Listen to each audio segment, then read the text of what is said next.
Well, fine good afternoon, everyone. This is Patricia, and I am traveling for history. I'm in Georgia, Vermont today, and as we can see from the sign in front of us, this is the Georgia Plain Cemetery. Now, if that sounds familiar to you, Georgia Plain, well, that church there is its namesake. Now, the town of Georgia maintains 16 cemeteries.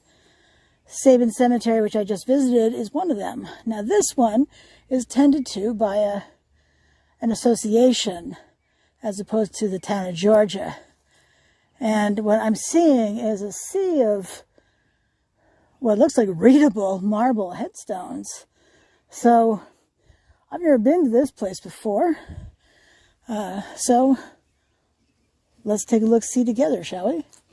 Looks like this far left side has newer headstones. In fact, there were two vehicles that just left here. So, in fact, there was a woman here who was tending one of the graves. I didn't notice which one. I don't really want to look when someone's tending a grave, and I wasn't filming either, so I would never knowingly film someone doing that. All right, so we see this is the entrance. It's open dawn to dusk. No artificial flowers.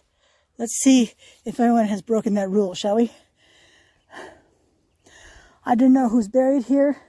I don't know anything like that. So, and it goes really far back, too, because when the pickup truck, it was a big pickup truck, when the pickup truck drove in, it disappeared. I couldn't see the truck. I could see movement from the person, but not from the truck. So, pretty interesting. Now today, temperature is 84 or 85 degrees Fahrenheit, and it's kind of humid. So, you're likely going to hear heavier breathing because it's just hard to move through humid air, through wet air. Ugh. Okay.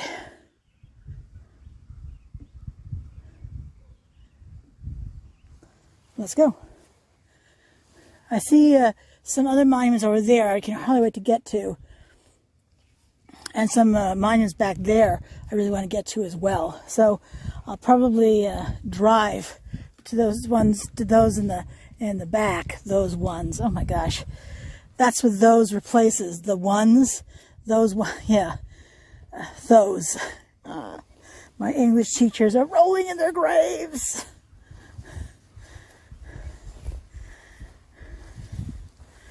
Sarah, wife of Sylvester White, died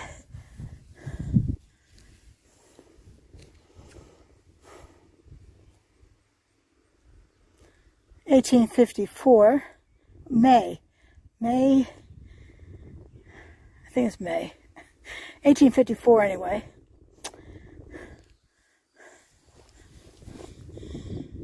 If you want to see my photographs, Instagram and Facebook are your ticket to them.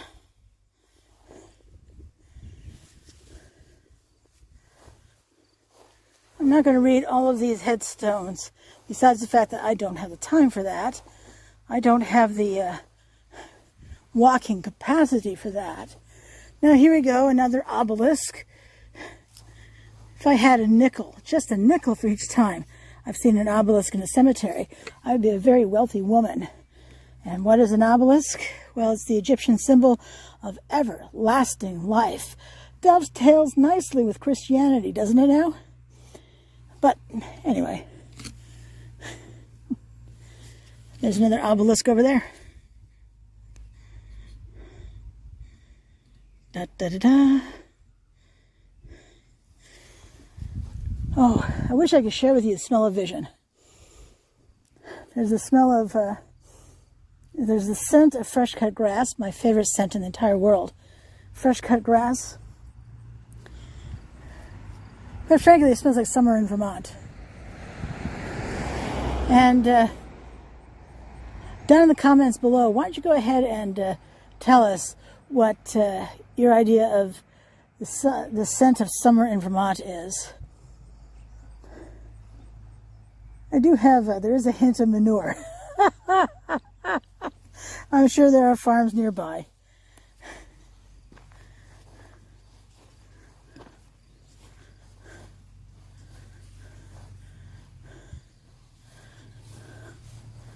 Father, mother,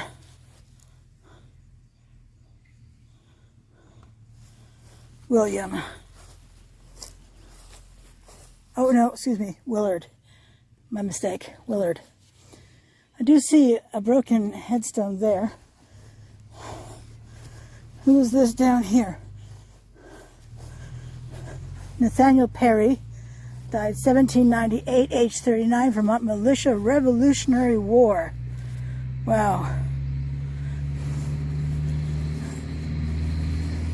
Plastic. Yep, plastic.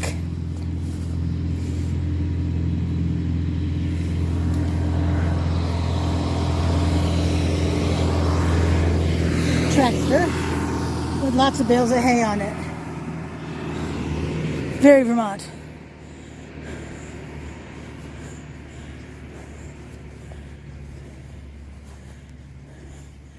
These headstones are so clean. I can't get over it. And I see a repaired headstone over there. Wow. Now here's an interesting one. I like the style of this. Enoch White. Died June 28, 1877, aged 82 years. Father, mother. This one's in memory of Sabrina, daughter of James and Rachel.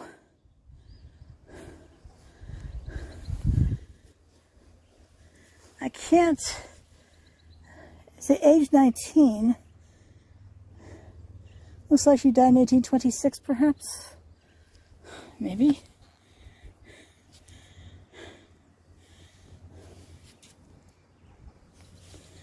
And this is the obelisk I pointed out before. I see this headstone over here has been repaired. You see that? That crack across the middle. I love to see when headstones have been repaired, that someone has cared enough for the dead. And let's face it, these dead folks cannot repair their own headstones. I know in Charlotte, for instance, the cemetery commission there believes it is their duty to repair headstones.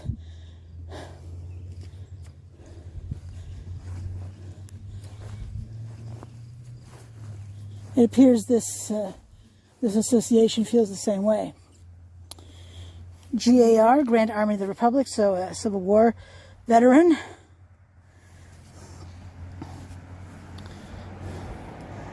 I love these, though. I mean, these are, I see these every now and then, and I love this style. Let's see who they were.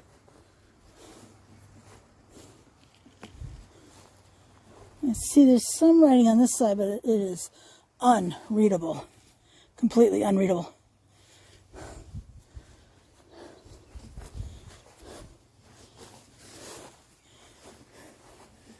Nothing on this side.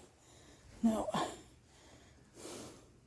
But this one has been repaired with this cast iron. I'm guessing it's cast iron. And this piece as well.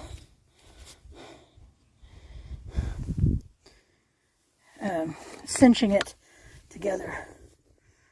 Huh. Seems like a logical and fairly inexpensive fix.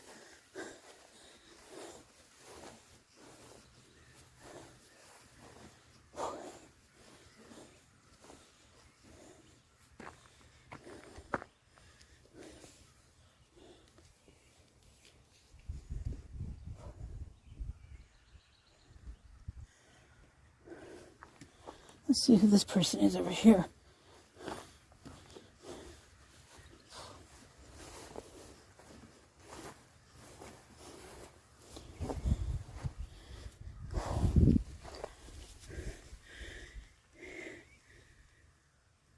Admittedly, I can't quite read that. Frustrates me when I can't read it. In memory of Captain Lewis Fairbanks, who died March 22nd, 1826, in the 38th year of his age. Revolutionary War, perhaps? War of 1812.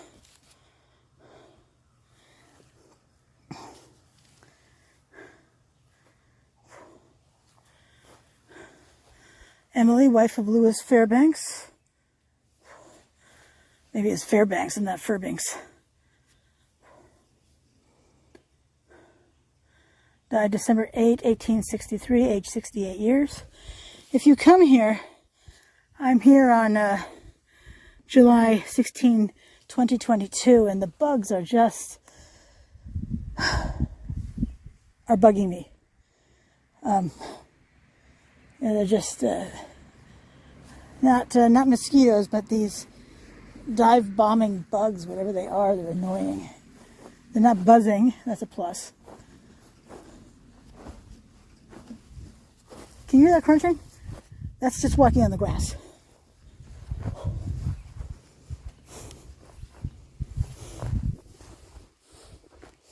Love the tree. I think you knew that was coming, right?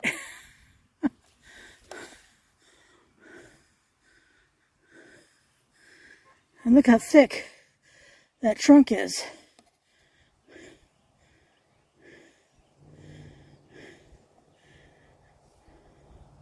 The stories it could tell.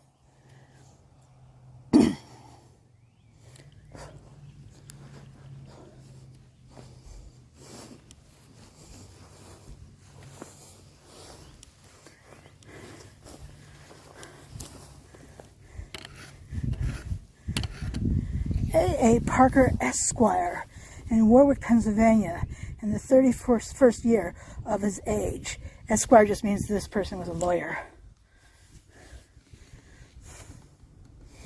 A fancy way of saying that.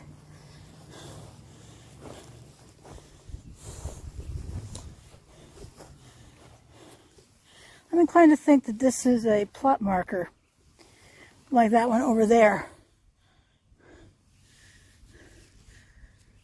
But maybe it's not.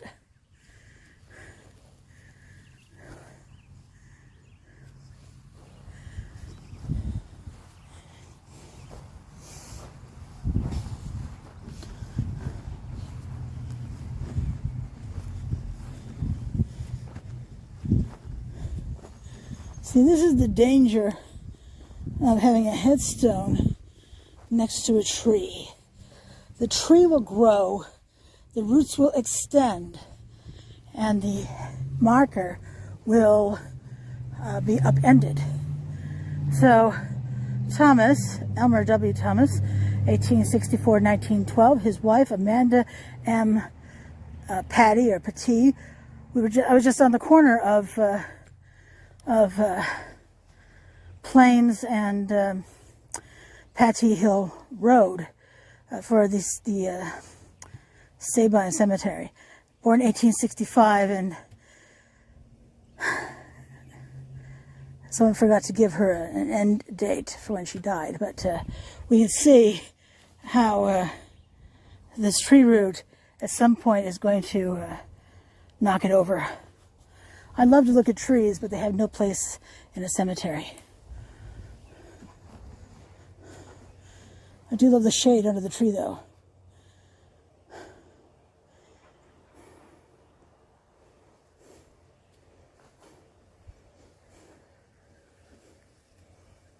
And the Georgia Plain Baptist Church watches over them.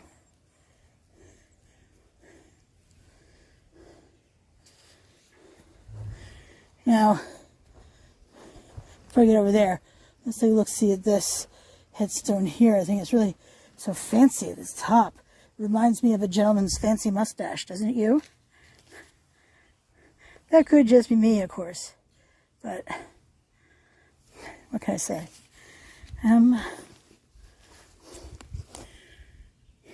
Henry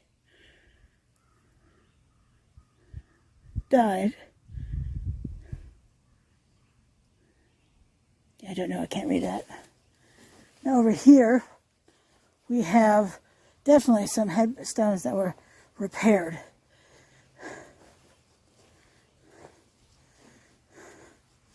Susan K., wife of Horace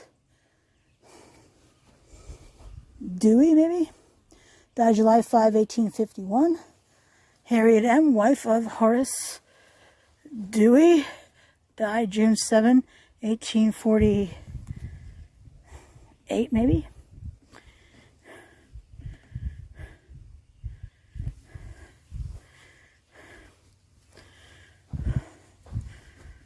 Reeve Allen, son of Horace and Harriet Dewey, died March 17, 1840, aged 11 months. Peter Dewey died October 17, 1851, aged 81 years, 9 months.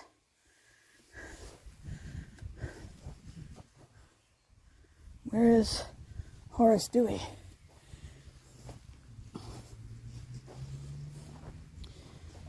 Calvin Clary died 82 years. Laura Smith, wife of Calvin Clary. She hath done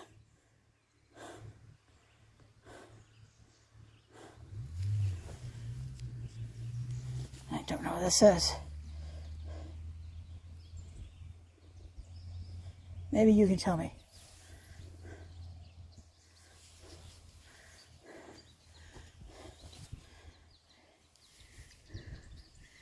I'm wondering, because I'm tired, and I don't have to be tired to have a sense of humor, but it does come out more when I'm tired.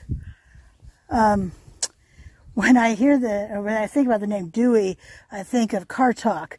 Dewey, Cheatham, and Howe. Not to say that these Deweys cheated anyone.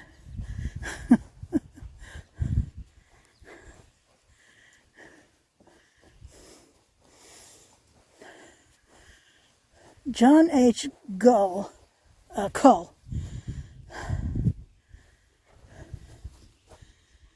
Company E, 8th Regiment, Vermont Volunteers.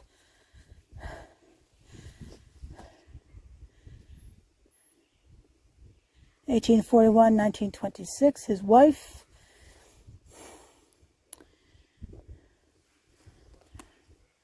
I can't read that name, something L. Bartlett, 1885–1907. Henry B., 1863–1864. Wow. Baby. Jeanette E., 1864–1865. Another baby. Gosh.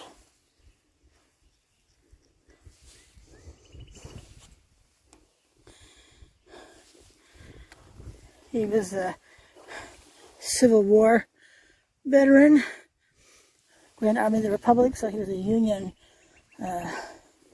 soldier.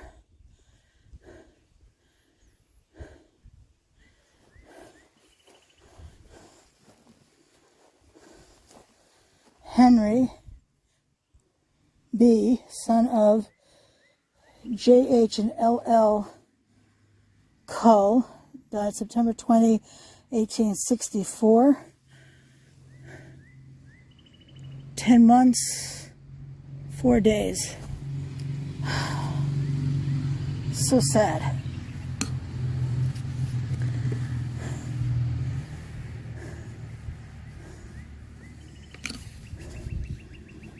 Hate to leave the shade, but this little obelisk over here has drawn me in because it's kitty corner to the other headstones. You see that?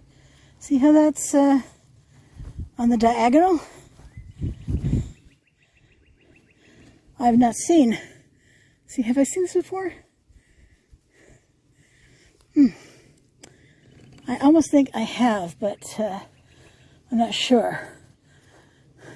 Loomis, C.H. Loomis.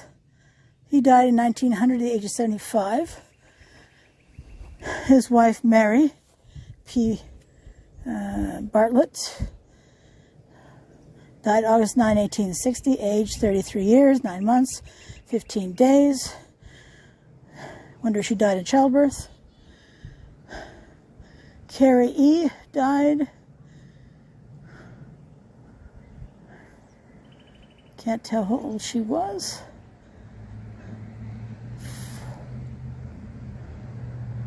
I think it was a child. Lyman C. died 1874. Age 1, maybe? Yeah, children of. Yeah. And this, see that hand right there pointing upwards? They are in heaven.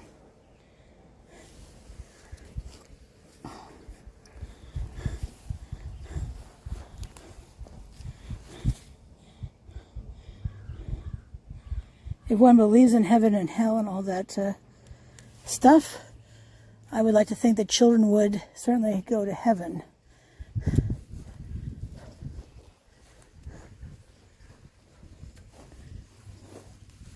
Mother repaired headstone. Right here, there's a tall one right here.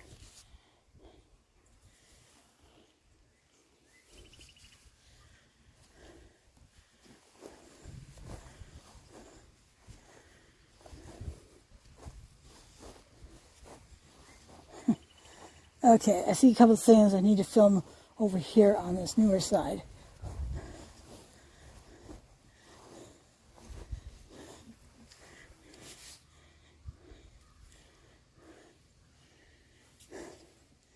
Here we have another obelisk.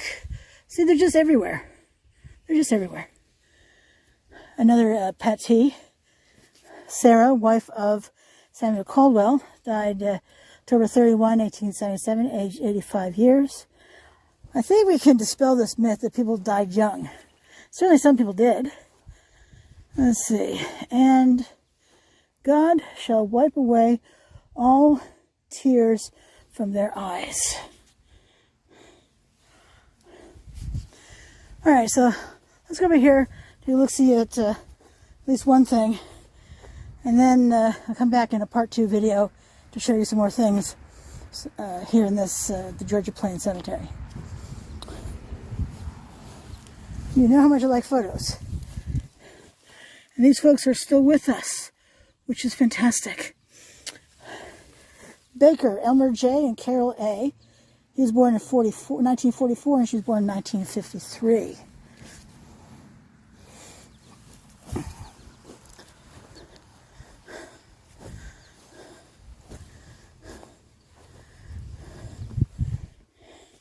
Interesting dog. Statue.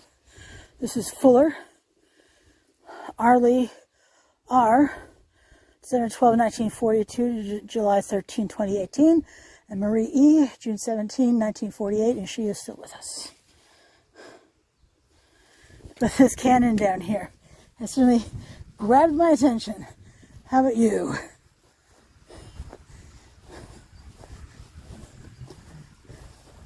And a pinwheel. Who doesn't love a pinwheel?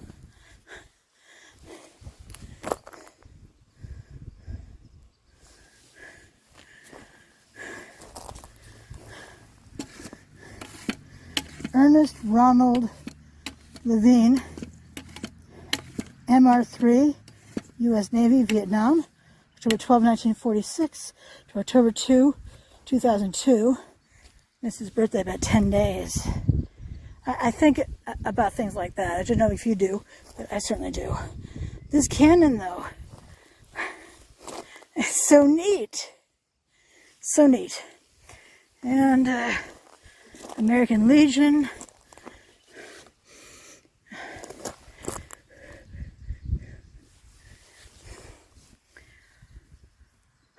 All right, so before I continue on, I want to thank you for watching this video today of the Georgia Plains Cemetery. This is Patricia. Please subscribe if you like my content. I'd really appreciate that. And I'm on all social media. Traveling for history everywhere except for Twitter. Traveling for high 1 there. Traveling for HI, then the numeral 1. Alrighty, on that note, until I see you again, thanks for watching and have a great day. Bye.